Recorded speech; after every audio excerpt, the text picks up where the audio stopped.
6. Operation Ike. When Adolf Hitler received news that Benito Mussolini had been removed from power in Italy, the leader of the Nazi party flew into a rage. His Axis partner had been betrayed and was driven from office by traitors within the country's government and armed forces. After learning this information, Hitler almost outright invaded Italy, kidnapped members of the Italian royal family, arrested newly appointed officials in Italy's government, and he even considered capturing the Pope in retaliation.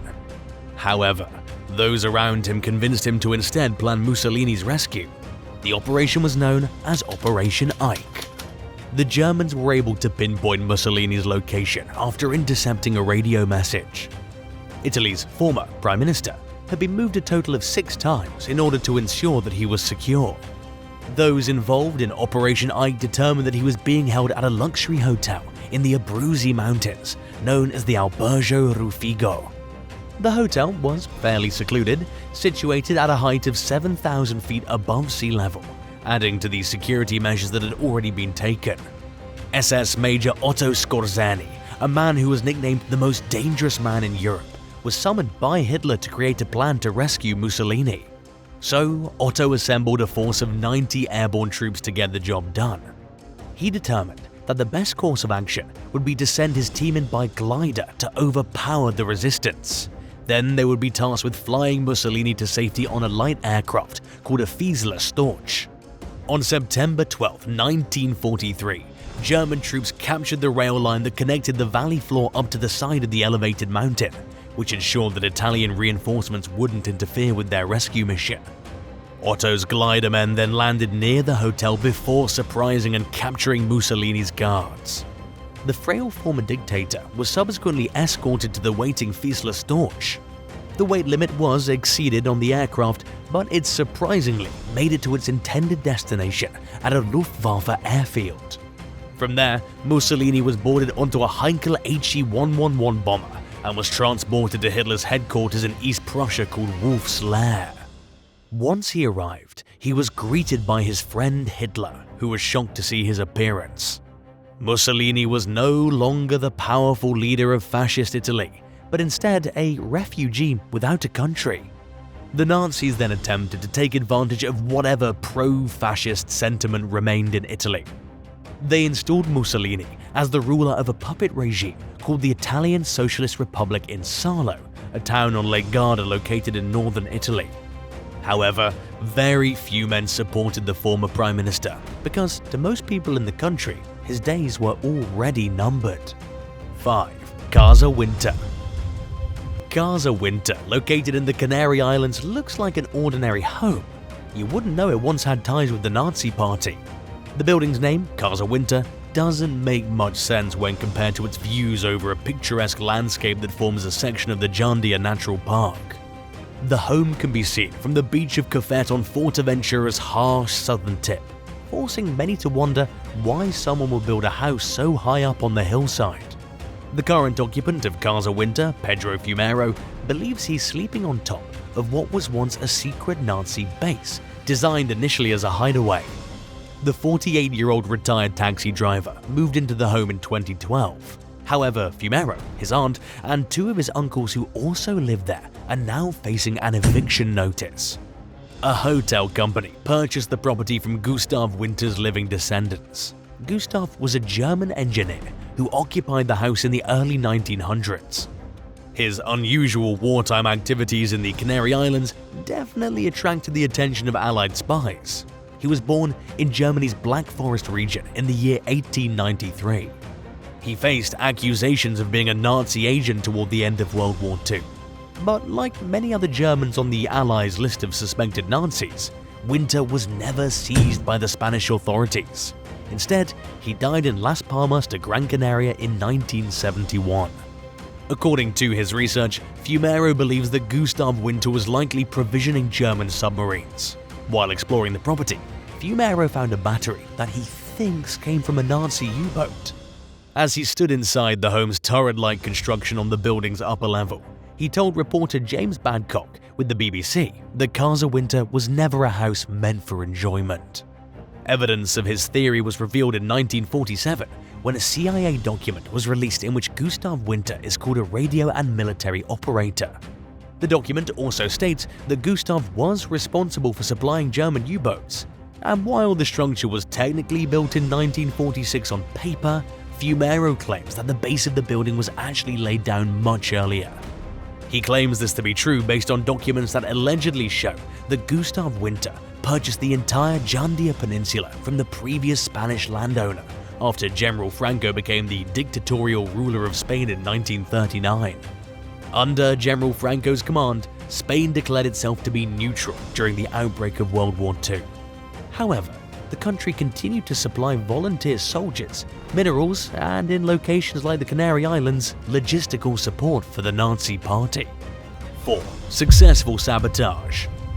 The Norwegian mission known as Operation Gunnicide was a huge success. It's been memorialized in many books, movies, and TV shows. The sabotage of Telemark County's Vemork chemical plant in Nazi-occupied Norway was one of the most important and dramatic military missions of World War II.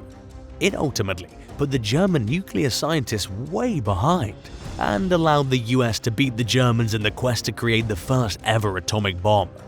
Most people associate America's atomic bomb efforts, nicknamed the Manhattan Project, with the country of Japan, as well as the war in the Pacific. However, the program was actually created in reaction to suspicions that the Germans were trying to pursue a similar weapon. But in the end, the fighting in Europe ceased before either side finished working on the bomb.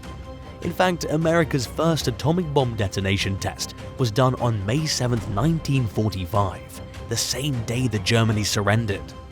And so, when the US finished their bomb, it was completed far too late for use against the Germans.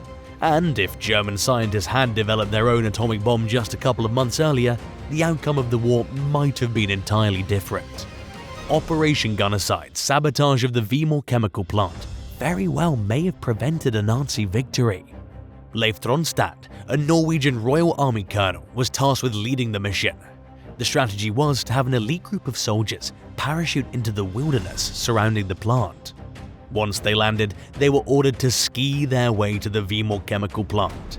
Instead of using force to gain entry, they would use stealth to get inside. They would then destroy the building's heavy water production room with explosives. And this is exactly what the 11-man group achieved on February 16, 1943. Miraculously, not a single shot was fired, and no lives were lost on either side. Where do you think the world would be today if Hitler won the Second World War? Let us know in the comments below, and while you're at it, hit that subscribe button.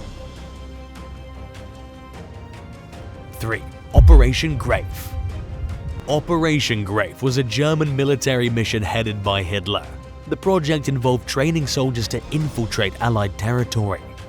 Once inside enemy lines, the German soldiers would cause chaos and confusion among the real American troops. The secret operation was so covert that many German officers weren't aware of its existence until the day it launched. In order to trick US and military leaders, German troops would disguise themselves by wearing Allied uniforms. And while you may think this plan sounds just crazy enough to work, you'd be wrong. While the mission succeeded in creating confusion and paranoia within Allied territory, it did nothing to strengthen Hitler's last attempt at the Battle of the Bulge, Germany's last offensive campaign during World War II on the Western Front. Hitler planned to amass his own forces in Western Europe in order to launch a huge counter-offensive against the sparsely spread Allied forces in the Ardennes of France. His end goal was to slice his way through the Allied lines, and he wanted to retake the vital port in Antwerp, Belgium. Hitler's first step was to capture and destroy the bridges of the Meuse River. The only hope of success was to take the Americans and the British by complete surprise, so Hitler's plan was kept entirely confidential. However, even the German officers that knew of the plan were skeptical that it would succeed. One such officer even said, "The entire offensive has not more than a 10% chance of success." But Hitler didn't want to leave anything up to chance, so he found a man that he believed could sway the odds in his favor. SS Major Otto Skorzeny was once again summoned by Hitler after his team's success in Operation Ike. He was then briefed by Hitler on what he described to be the most important assignment of his life. Otto was responsible for training several small groups of German soldiers to infiltrate Allied territory while dressed in American uniforms. These men were then tasked with creating as much chaos as possible for the Allies before the Germans invaded the Meuse bridges. Otto apparently had no issues in risking the lives of his men or violating international agreements, so he was the perfect man for the job. Operation Greif was officially created in order to destroy ammunition dumps and bridges, as well as pass false orders onto any and all US units that the covert German soldiers encountered while behind enemy lines. They also planned to reverse road signs, remove minefield warnings, and block off roads with phony threats. However, Otto and his team would only partially succeed in their goals. Despite many holes in their plans, including that only 400 of the 2,500 men that were chosen for the mission could speak colloquial English, and only 10 were fluent after weeks of practicing, the mission was launched on December 16, 1944. At first, the Americans were caught completely off guard, as the German soldiers were able to infiltrate deep into their lines. As chaos and panic ensued, the Allied High Command desperately attempted to come up with a defense plan. However, when 4 German soldiers wearing American uniforms were stopped by US military police in a jeep near a bridge, they were unable to produce proper paperwork. The officers were suspicious of the men, so they searched the vehicle.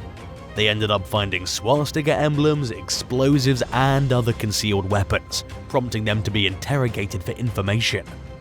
One of Operation Greif's commandos claimed that they'd been tasked with penetrating Paris and capturing General Eisenhower, as well as several other high-ranking officers, sparking utter paranoia in the American forces. In order to capture all the remaining Germans that gained access behind Allied lines, US soldiers soon created a set of security questions that sometimes had unintentionally comical results. The members of Operation Greif had been thoroughly trained in American slang, so checkpoint guards had to come up with questions they believed only a fellow American would be able to answer. Questions like, what's Sinatra's first name? And what's the name of the president's dog? These checkpoint questions failed to take into account the British soldiers that suddenly found themselves at a huge disadvantage. Some American officers, including the highest-ranking ones, weren't immune to mistakes either. Bruce Clark, a brigadier general, was once arrested for half an hour after giving an incorrect answer about the Chicago Cubs. In the end, Operation Greif succeeded in creating chaos amongst the Americans, but it failed to meet the mission's ultimate goal. The Allies put up fierce resistance, and the German commandos weren't able to destroy any communication lines or bridges. And most of the Germans that were captured wearing American uniforms were quickly tried and sent before a firing squad. 2. Wrath of God. The covert assassination campaign known as Operation Wrath of God was carried out by Israel in order to avenge the kidnapping and slaying of 11 Israeli athletes by certain Palestinian militants at the Munich Olympics in 1972. Even though Israel had targeted the heads of organizations such as the Palestine Liberation Organization (PLO) and Fatah, the country's assassinations dramatically escalated following the massacre in Munich. A secret committee led by Defense Minister Moshe Dayan and Prime Minister Golda Meir authorized the murder of everyone that was involved with the breakaway militant faction known as Black September, the group responsible for the Munich assassinations. The hit squad involved in Operation Wrath of God, codenamed Bayonet, consisted of members of Israel's foreign intelligence agency called Mossad. It was also supported by several Israeli Defense Forces special operations teams. The assassin group spent years tracking down and murdering those suspected of participating in the Munich massacre. 3 out of the 8 militants that were responsible for killing the athletes survived the murder attempts, and they were released from custody several weeks later by the West German government in exchange for the crew members of a hijacked Lufthansa jet. The 5 other men were killed in a gun battle with police during an unsuccessful attempt to save the hostages. 1. Montana de la Altura. The Santa Cruz de Tenerife Port Authority houses half a century's worth of history in a large warehouse called Montana de la Altura. Next to the storage building is the Miguel Pinto Gonzalez Early Childhood and Primary Education Center, whose managers use the facility to store old desks and other materials. You wouldn't initially see La Altura's warlike purposes from the outside, but deep within the mountain located in the port city of Tenerife is a military base. This base is where the first Franco regime came up with plans to defend the Canary Islands during the Second World War. 3 huge vaults that stretch 558 feet are hidden in the mountain, interconnected by giant galleries.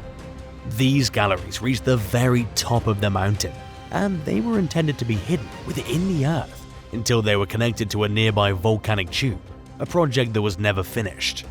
The vaults and warehouse were originally constructed in the 1940s as a logistics base by the Spanish Army in order to supply submarines, but surprisingly, there were never any subs stored here. It was built to be the official naval station of Tenerife, and it was meant to complement the naval efforts already being carried out in Gran Canaria. Once the base was completed, the war was over, and there were no longer any submarines to store in the mountain. And so the installation was given to the Port Authority, where it now keeps its treasures, such as a Humber car that was once driven by the Port Authority's president, and air pumps for divers. Apparently, this place might become a museum in the future.